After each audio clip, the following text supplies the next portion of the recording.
Buenas noches. Lo que ocurrió hoy en el delta del río no fue una operación común. 4 embarcaciones rusas avanzaban en silencio, sin saber que ya estaban siendo observadas. Drones ucranianos despegaron con una sola misión: interceptar antes del anochecer. Pero algo cambió el curso de todo. Operadores bajo ataque, señales cortadas y una carrera contra el tiempo. Lo que sucedió después redefinió el control de todo el río. ¿Y si te dijera que el futuro de la guerra no se libra con misiles millonarios ni batallones blindados, sino con dispositivos que cuestan menos que un smartphone? Imagina esto en 2 operadores, encorvados sobre pantallas brillantes, controlando máquinas a kilómetros de distancia. Sobre ellos, un arma enemiga desciende a velocidad terminal. Tienen segundos para decidir en quedarse y completar la misión, o huir y sobrevivir. En los conflictos modernos, esto no es un escenario hipotético. Es martes por la tarde. El campo de batalla se ha transformado. Donde antes los generales comandaban a miles, ahora un solo piloto con pulso firme y una conexión de radio puede cambiar el resultado de toda una operación. Las armas son pequeñas, rápidas y están en todas partes. Los operadores están ocultos, móviles e implacables. Y lo que está en juego se mide en segundos, metros y porcentajes de batería. Lo que estás a punto de presenciar no es ciencia ficción, es la realidad de la guerra contemporánea, donde la tecnología se une a la valentía humana de formas nunca antes vistas. Esta es la historia de un enfrentamiento, una tarde, y la estrecha diferencia entre el éxito y la catástrofe. Si quieres ver más videos como este, dale a me gusta, suscríbete y activa las notificaciones. Esto realmente ayuda a que el canal crezca. El reloj marcaba las 2:30 página. Emma, cuando 4 aviones no tripulados despegaron a unos 2 kilómetros de la orilla del río. Su objetivo era claro: interceptar embarcaciones enemigas que transportaban suministros río arriba antes del atardecer. Los informes de inteligencia indicaban que las embarcaciones atravesarían un cuello de botella predecible, lo que las hacía vulnerables a ataques de precisión. Lo que los equipos ucranianos no podían saber era que su posición ya estaba comprometida. Un dron de reconocimiento hostil había detectado su punto de lanzamiento y se dirigía hacia ellos a gran velocidad. El pequeño avión ascendió a unos 10 metros de altitud y aceleró hacia el sureste. Sus cámaras a bordo transmitían imágenes en vivo que mostraban los sinuosos canales y las marismas bañadas por el sol que se extendían frente a ellos. Las lanchas objetivo permanecían fuera del alcance visual, ocultas tras las curvas naturales del río, pero avanzaban con paso firme hacia el mismo punto de convergencia. 2 fuerzas se dirigían ahora al mismo lugar. Una transportaba suministros críticos. La otra estaba decidida a impedir su entrega. La distancia entre ellas se acortaba con cada segundo que pasaba, pero un tercer elemento se acercaba aún más rápido. El Counter-Strike, la primera señal de peligro, provino del equipo de observación. El operador principal levantó la vista de su pantalla justo a tiempo para vislumbrar una silueta oscura contra el cielo nublado, descendiendo rápidamente. En cuestión de segundos, la silueta se volvió inconfundible a una munición acechante, dirigiéndose directamente hacia su puesto de control. Su avión aún estaba a 6 kilómetros de distancia, transmitiendo imágenes nítidas. Pero ese hecho, de repente, perdió relevancia. El arma hostil se aproximaba y el tiempo se había agotado. Sin esperar órdenes, desconectó la conexión de la antena principal, tomó el conector de respaldo y corrió hacia la posición defensiva más cercana. Su compañero ya corría hacia el puesto de mando secundario, situado a 500 metros. Sobre ellos, el arma que descendía ajustó su trayectoria. Su sistema de guía se fijó en las señales térmicas de 2 operadores que habían permanecido inmóviles momentos antes. Quedaban 3 segundos. Ambos hombres se lanzaron al refugio reforzado cuando el arma impactó en su posición anterior. La detonación lanzó una columna de tierra hacia el cielo, de unos 6 metros de altura. La ojiva de carga hueca, diseñada para penetrar vehículos blindados, excavó un profundo cráter a través de la tierra y los soportes de madera. Sin embargo, la misión continuaba. El avión no tripulado que habían lanzado permanecía en el aire, inafectado por el impacto. Habían recorrido 25 kilómetros de ruta, pasando por un puente destruido que les servía de primer punto de referencia. Los barcos enemigos continuaron su viaje río arriba, atravesando estrechos canales. Si no se restablecía el control rápidamente, el alcance de la señal se convertiría en un problema crítico. La red se adapta aquí, fue donde el sistema de comunicaciones distribuidas demostró su eficacia. Cuando el nodo principal se desconectó, la red respondió exactamente como estaba diseñada. 5 repetidores de radio, distribuidos a lo largo de 5 kilómetros, mantuvieron contacto constante, comprobándose entre sí 10 veces por segundo. En cuanto falló el primer repetidor, Los protocolos de enrutamiento se actualizaron en 100 milisegundos. La estación de respaldo autenticada asumió el control en tan solo 50 milisegundos, tan rápido que la aeronave no registró ninguna interrupción. Sus rutas de vuelo se mantuvieron estables y la telemetría no se interrumpió. La aeronave cruzó una cuenca poco profunda. El nivel de batería era del 85%, suficiente para alcanzar el objetivo con reservas para maniobras tácticas. Pero surgió un nuevo desafío en la distancia. Cuando el equipo evacuó adentrándose en el sistema de trincheras, se quedaron atrás del avance de sus aeronaves. Cada metro de retroceso aumentaba la distancia entre el dron y el controlador. A 6 kilómetros, la calidad de la señal comenzaría a deteriorarse. El equipo de refuerzo no tuvo más remedio que avanzar hacia el río, a pesar de saber que este movimiento los expondría precisamente a las zonas donde las fuerzas enemigas esperarían la aparición de operadores de seguimiento. El segundo equipo reunió baterías de repuesto, analizadores de señales y antenas de repuesto, y comenzó a avanzar hacia el este a través de trincheras zigzagueantes excavadas en el lodo del delta. El tiempo de respuesta estándar del enemigo para confirmar una posición era de aproximadamente 3 minutos. Tras sobrevivir a un ataque, sabían que les seguirían morteros o armas adicionales. La velocidad era esencial. El patrón de búsqueda se expande mientras tanto, las aeronaves alcanzaron su segundo punto de control. Un conjunto de estructuras derrumbadas que marcaban la entrada a un laberinto de canales que se dirigían al sur. El día anterior, las embarcaciones enemigas habían utilizado la ruta norte. Hoy, las imágenes de las cámaras mostraban esas rutas vacías. El adversario se había desplazado aproximadamente 3 kilómetros al sur, obligando a las aeronaves ucranianas a extender su patrón de búsqueda hacia el delta. Este ajuste creó problemas en cascada. La búsqueda prolongada obligó a los operadores a mantener el ritmo. El equipo de apoyo avanzó de nuevo, moviéndose entre bermas fangosas y trincheras poco profundas, mientras su analizador de espectro aún no mostraba transmisiones hostiles. Esa ventaja temporal no duraría. El enemigo también monitoreaba estas aproximaciones. Anticipaban que los operadores ucranianos se dirigían hacia el agua después de un ataque. Los atacantes solían aprovechar ese movimiento predecible para coordinar ataques posteriores. A 800 metros del río, el segundo equipo alcanzó una posición de tiro de apenas 60 centímetros de altura. Proporcionaba una línea de visión para una transmisión de señal nítida, pero prácticamente no ofrecía protección. Se colocaron tras ella, reconectaron las antenas y restauraron las transmisiones de video de alta calidad justo a tiempo. Más adelante, las aeronaves se adentraban en los canales exteriores del delta. El nivel de batería marcaba el 65%. La geometría del río comenzaba a coincidir con las superposiciones de sus mapas. Los pantanos se transformaban en estrechos pasajes donde las embarcaciones enemigas se veían obligadas a reducir la velocidad. El cuello de botella previsto permanecía a 1 kilómetro de distancia. Mientras los operadores se posicionaban, un fuerte chasquido resonó en el agua.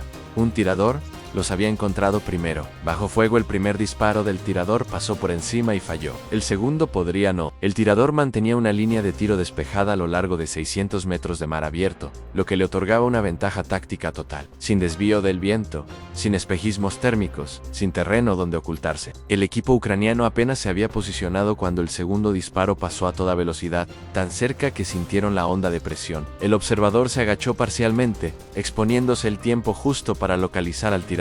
Su telémetro láser mostraba la distancia precisa, proporcionando elevación, ángulo y rumbo. Combinado con el mapa que llevaba en el antebrazo, esto les proporcionó una coordenada de cuadrícula de 10 dígitos con la precisión suficiente para ofrecer fuego de apoyo inmediato. Su compañero ya estaba transmitiendo por la radio encriptada, solicitando una supresión inmediata con una urgencia que no requería mayor explicación. La llamada siguió el protocolo estándar. Primero, las coordenadas de la cuadrícula. Segundo, la descripción del objetivo. Tercero, la advertencia de peligro inminente. Y, por último, la solicitud de supresión inmediata. 600 metros se consideraban de peligro inminente, lo que significaba que incluso pequeñas desviaciones balísticas podían impactar al equipo ucraniano. En circunstancias normales, un solo oficial confirmaría la solución de disparo. En condiciones de peligro inminente, 3 oficiales verificaron independientemente la cuadrícula, los datos de control de tiro y las posiciones relativas de las fuerzas amigas. La temperatura del propulsor se revisó 2 veces, ya que la pólvora más caliente aumenta la velocidad del proyectil, desplazando los puntos de impacto. Se registró el desgaste del cañón. El ángulo de disparo debía calcularse con precisión. El centro de dirección de tiro introdujo las coordenadas en el sistema digital, que calculó automáticamente la solución balística. La temperatura del aire, la humedad, las características del propulsor, el desgaste del tubo e incluso la leve deriva lateral causada por la rotación de la Tierra se tuvieron en cuenta en los datos de disparo. Pero el observador aún enfrentaba la tarea más difícil. Tenía que observar el impacto del primer proyectil, y observar significaba exponerse de nuevo. Precisión de la artillería. Para comprender lo que sucedió después, es necesario saber cómo la artillería de los ángulos. En lugar de grados, las tripulaciones usan milésimas de pulgada. Hay 6.400 milésimas de pulgada en un círculo completo. Una milésima de pulgada equivale aproximadamente a 1 metro de desplazamiento lateral a 1 kilómetro de distancia. Es simple matemática en condiciones de combate. Si un proyectil impacta 50 metros a la izquierda del objetivo a 1 kilómetro de distancia, el observador dice 50 a la derecha. Los cañones se desplazan 50 milésimas de pulgada a la derecha. No se requiere trigonometría compleja en solo metros a milésimas de pulgada,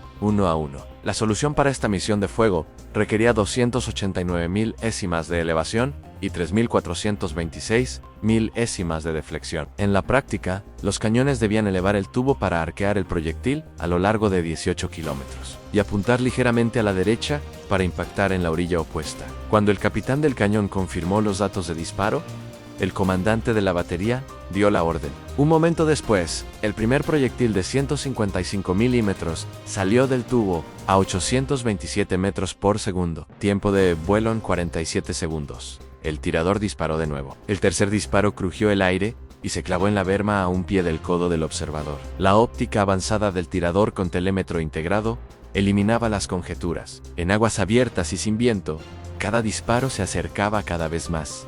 El observador se elevó de nuevo, colocando un ojo en su retícula. A través de la óptica, el primer proyectil de artillería impactó a 50 metros a la izquierda del objetivo, lanzando juncos y tierra por los aires en insuficiente, midió la desviación y transmitió en derecha 50, añada 25. La línea de artillería desplazó el tubo ligeramente a la derecha y lo elevó una fracción de grado, ampliando el alcance aproximadamente 25 metros. En 30 segundos, 3 proyectiles más estaban en el aire. Cada proyectil contenía 10 kilogramos de alto explosivo. Con un radio letal de 50 metros, un impacto directo silenciaría permanentemente los disparos. La segunda descarga llegó en rápida secuencia. El primer impacto detonó corto en el segundo, largo. El tercero impactó directamente en la posición del tirador, eliminándolo en una columna ascendente de tierra y vegetación destrozada. La otra orilla quedó en silencio. No hubo más disparos cruzando el agua. El equipo ucraniano tomó la pausa como lo que era una ventana, no una seguridad. Señalaron al tercer equipo 2 kilómetros al norte. 3 aviones nuevos despegaron, adquiriendo posicionamiento satelital y orientándose al sur, hacia los canales donde había desaparecido la primera oleada. El tercer equipo salió ileso. Sus aviones proporcionarían refuerzos si algo salía mal.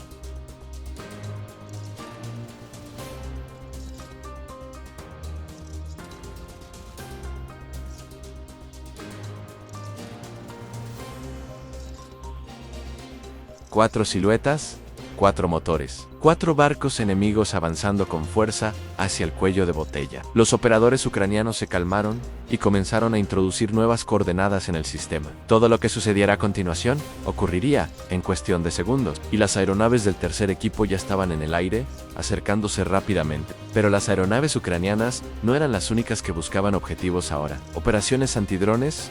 La primera aeronave enemiga apareció a las 12 en punto, una segunda a las 9 en punto, una tercera acercándose de frente. El adversario había aprendido a cazar en grupos coordinados, cada aeronave cubriendo un vector de escape diferente. El analizador de espectro del operador ucraniano mostró 3 señales en 58 GHz, cada una transmitiendo a 25 milivatios, creando balizas electromagnéticas a 2 kilómetros. Pero estas aeronaves transmitían para detección mutua, para casa, mutua, todos visibles para todos. Detectar aeronaves no tripuladas es sencillo para ambos bandos. Toda aeronave que no utiliza un cable de fibra óptica transmite señales a su operador. Esa transmisión es omnidireccional. Se transmite en todas direcciones como una bombilla, no se enfoca como un láser. Cualquier receptor en un radio de 2 kilómetros puede detectar esa señal de 25 milivatios, incluso si no puede decodificar el vídeo. El enemigo había aprendido a usar analizadores de espectro económicos disponibles por aproximadamente $40 para revelar todas las transmisiones en la zona. ¿Ves un pico en 5745 GHz? Es la señal de una aeronave. Aumentar la intensidad significa acercarse. Múltiples señales significan múltiples aeronaves. El adversario también había desarrollado una doctrina de embestida específica para el entorno del delta. Los sistemas tradicionales de defensa aérea no funcionan aquí. Son demasiado bajos, demasiado lentos, demasiado pequeños para misiles tierra-aire. Las contramedidas electrónicas cuestan $50,000 y afectan a tu propia aeronave, pero un FPV cuesta $500.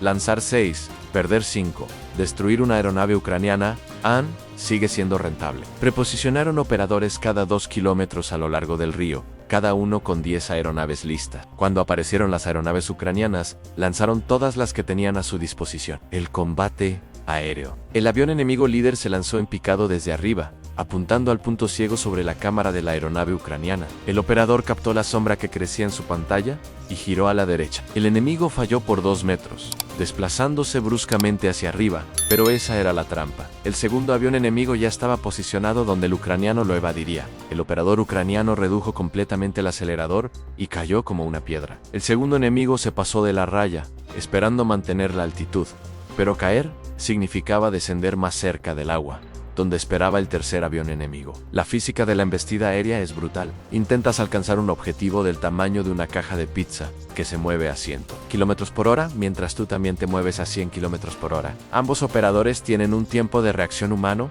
de 250 milisegundos. La señal de video tiene una latencia de 50 milisegundos. Para cuando ves el objetivo, reaccionas y transmites la orden, tu avión se ha movido 8 metros. Su avión se ha movido 8 metros. Estás apuntando a donde estaban hace un cuarto de segundo. El piloto ucraniano elevó bruscamente, con los motores rugiendo a máxima velocidad, esquivando por poco al tercer avión enemigo, que intentaba ascender y encontrarse con él. Ahora los 3 aviones enemigos estaban debajo de él, teniendo que ascender contra la gravedad mientras él podía descender usando la gravedad como ventaja. Se inclinó hacia el sol, sabiendo que sus cámaras se desvanecerían con el resplandor, ganando preciosos segundos. Pero más aviones enemigos estaban despegando. Podía verlos en la pantalla en pequeños puntos que se elevaban desde posiciones ocultas. 4, 5, 6 aviones convergiendo hacia su ubicación.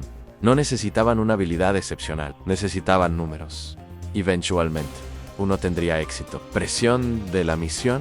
Los ataques de embestida tenían otro propósito. Incluso si fallaban, obligar a los operadores ucranianos a evadir constantemente degradaba su capacidad para completar misiones. Cada maniobra evasiva consumía batería. Cada segundo esquivando era un segundo que no se dedicaba a cazar barcos. La presión psicológica se acumulaba en saber que 6 aviones enemigos te estaban cazando mientras intentabas cazar barcos. Mientras tu batería se agotaba y mientras los morteros probablemente ya estaban apuntando a la posición de tu equipo.